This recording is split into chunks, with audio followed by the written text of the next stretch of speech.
Thank you very much, Honourable Speaker. Sir, the Right to Information Act of 2005 is one of the most monumental accomplishments of our country's democratic governance in recent years. A law that allows an ordinary citizen with no official power or authority to elicit information from the powers that be in our country is an absolutely extraordinary development in the practice of our democracy.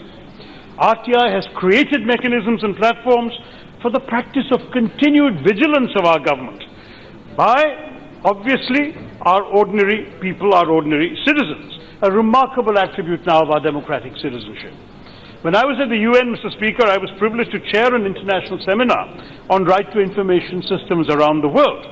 Though I was not yet back in India and not a part of our politics, it made me immensely proud to realize that how globally celebrated is our RTI legislation, which was held up by activists around the world as a model RTI law.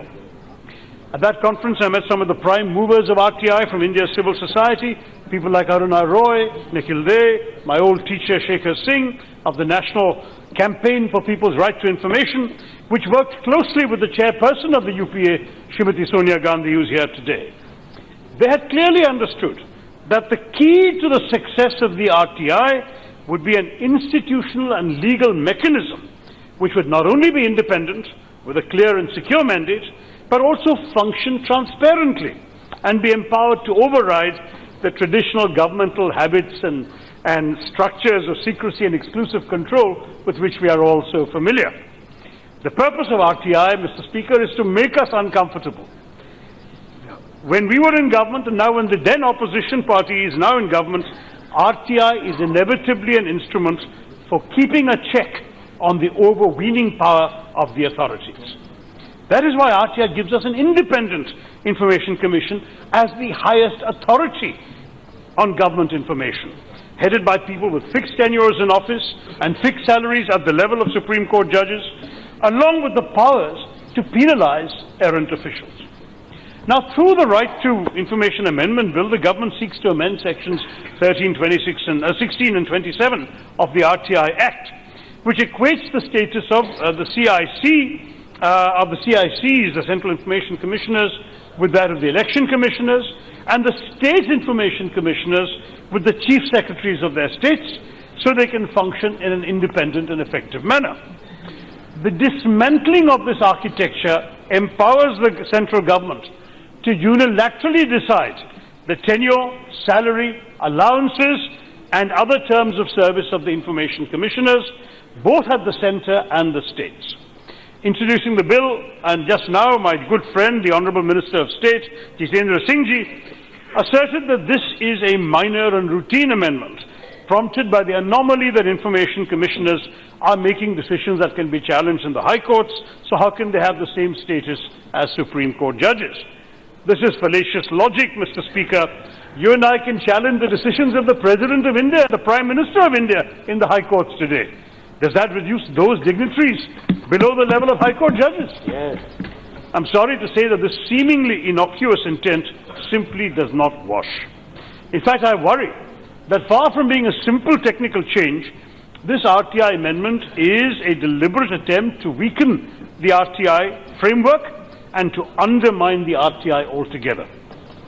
My suspicions are aroused, Mr. Speaker, because in the last 5 years, this government has hollowed out the effectiveness of the RTI by leaving so many positions of state and information commissioners and staff vacant that RTI applications are inordinately delayed, with the backlog mounting daily. Since 2014, no appointments to the CIC have been made unless the matter was agitated in the courts. In 2018, sir, last year, the CIC had to function with just 3 out of 11 commissioners. 3, until the Supreme Court passed such severe strictures that the government was forced to make some more appointments. But despite that, today, currently 4 posts of information commissioners are still lying vacant in the CIC. Meanwhile, nearly 32,000 RTI cases are pending, of which more than 9,000 are pending for more than 1 year. This amendment is therefore, if anything, part of a pattern of a sustained effort by this government to render the RTI, like the Human Rights Commission, a toothless tiger. Now, the basic truth, Mr. Speaker, is that RTI has resulted in a fundamental shift. That's what's made the government uncomfortable. It empowers the citizens' access to power and decision-making. That's why 60 lakh Indian citizens have availed of the right to obtain information from the government at local, state and central levels. Obviously, this makes RTI a challenge to vested interests at all levels of government because it threatens arbitrariness, misuse of privilege and corruption.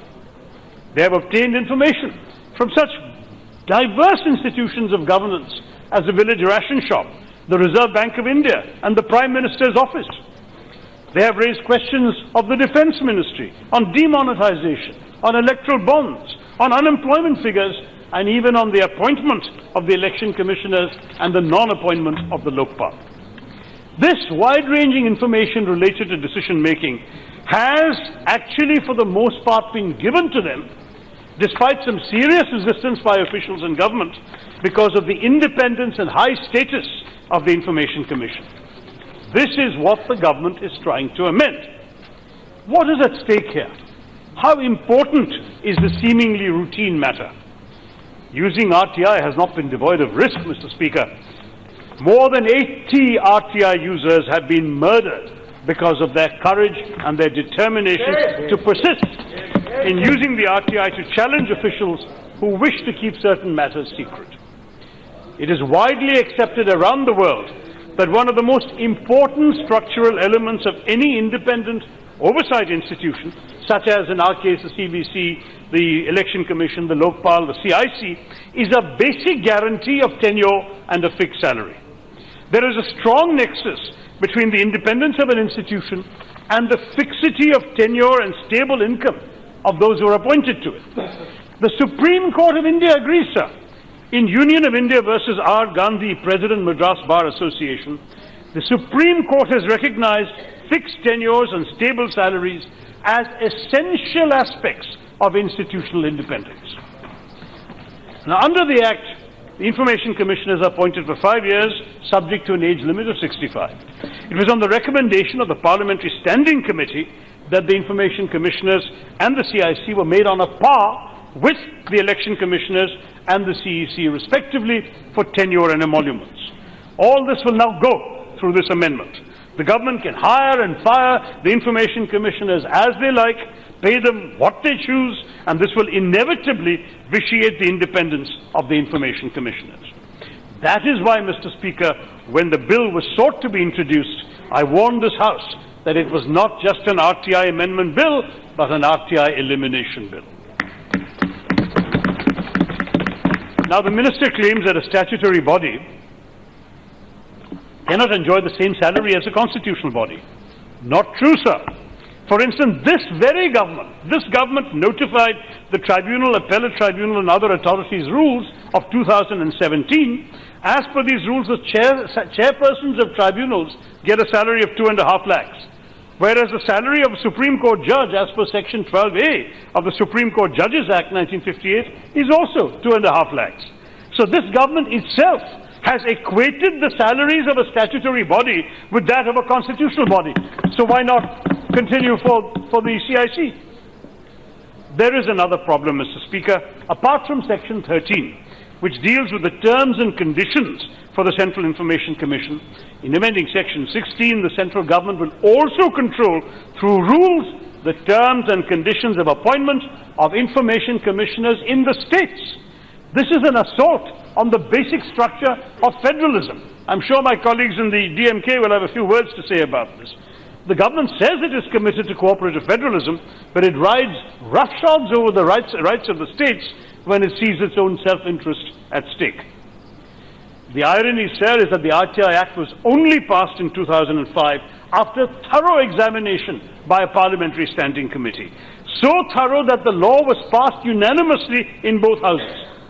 Contrary to the claim of my good friend, the Honourable Minister, that the RTI Act was clumsily, hastily drafted, the issue of the status to be accorded to information commissioners in order to insulate them from government pressure was extensively discussed during the formulation of the law before it was unanimously passed. The Standing Committee affirmed explicitly in its third report, sir, and I quote, its determination to ensure that it functions with the utmost independence and autonomy, hence this status. And now you are seeking to amend it when you have not even constituted the parliamentary standing committees. So there can be no scrutiny of the need for this amendment and its implications. This is not minimum government, maximum governance, sir. It's opposite. It is also political cynicism of the highest order.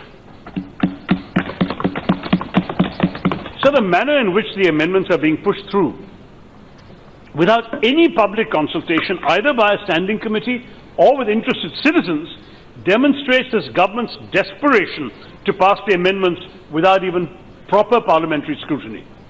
According to the mandatory pre-legislative consultative policy of the government enshrined in 2014, draft bills are to be publicized by the government and public calls for comments have to be issued.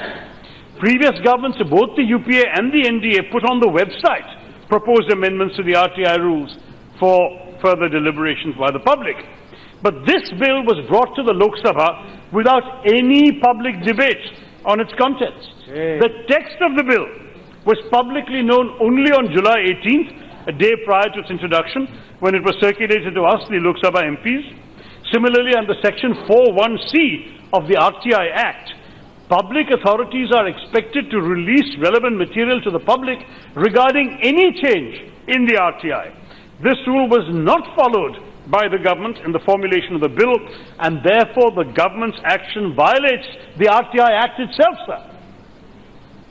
Now, the government's unseemly haste to rush pending legislation through even before a parliamentary standing committee has been constituted itself rings a warning bell. Why does the government not want detailed clause-by-clause deliberations on the bill? Why does it not want a chance for citizens to present their views on it? Are they afraid that true intentions will be exposed in the process? And there is finally, sir, a very serious matter I am constrained to bring to your attention, Mr. Speaker. Nothing less than a serious charge of contempt of Parliament. The Honourable Minister's own department, the DOPT, issued a notification on 26 July 2018 calling for applicants to fill up the vacancies in the CIC. However, unlike its earlier advertisements, it failed to mention the tenure of 5 years and stated that the salary will be as determined on the date of joining, even though the law, as of date, prescribes a fixed salary. This notification, in other words, Mr. Speaker, assumes that Parliament will enact this bill without change. Further, in an affidavit to the Supreme Court, the central government said it has not filled up the vacancies in the CIC because the bill amending the RTI is pending in Parliament. This reveals the government's blithe assumption that Parliament will act as a rubber stamp to approve the text of any bill it brings to the House. This is not democracy, sir. This is a brute majority that is speaking here, disdaining the constitutional provisions that constitute Parliament's authority and essentially saying they will ignore any deliberations in the House is, in fact, sir, a sign of contempt of Parliament. I am not moving a contempt notice, Mr. Speaker, but I hope you will yourself give severe strictures to the government for this cavalier disregard of Parliament's rights. So why this desperation to violate every canon, every precedent, every convention and rush through this bill? What has provoked this unnecessary amendment, Mr. Speaker? Was this because the CIC issued orders regarding the disclosure of the Prime Minister's educational qualifications? Was it because, in the recent general elections, the RTI helped with the cross-verification of the affidavits of powerful electoral candidates with official documents? Was it because certain information commissioners have ruled in favour of disclosure of information that certain powerful officials would have preferred not to disclose? We will never know, but civil society organizations and RTI activists are openly raising such questions and expressing such concerns. In conclusion, Mr. Speaker, let me say that independent structures to regulate and monitor the government, to keep its power in check, are vital to a democratic state committed to freedom and justice. When power is centralized and exercised at the whims of those in power, freedom is threatened and our democracy is in peril. This is why we cannot see these amendments as a routine matter, but as a very serious one. They constitute a deliberate architectural change to roll back the gains of the RTI, restrict its independence, and regressively enforce power equations. The Commission, which under the law of 2005 had status, independence and authority, will now function like a department of the central government and be subject to the same hierarchy as the government departments and same demands for obedience of the Prime Minister's office. I urge the government not to assume they will be in power forever. One day they will find themselves on this side of the House, and they will regret that they have destroyed the autonomy and independence of the RTI. This amendment bill violates the constitutional principles of freedom, of federalism, undermines the independence of the Information Commissioners, and severely dilutes the provisions of the RTI Act 2005. Given that there has been no public consultation on it, the RTI Amendment Bill should be withdrawn and referred to a parliamentary standing committee, and the committee should be constituted without further delay. My party, Mr. Speaker, cannot support such a regressive and dangerous piece of legislation in its present form and in the hasty manner in which it is sought to be pushed through. The Honourable Minister is a decent man. I would urge him not to make such a grave mistake that is completely unworthy of him. For all our sakes, before it is too late, please withdraw this bill. Thank you, Mr. Speaker.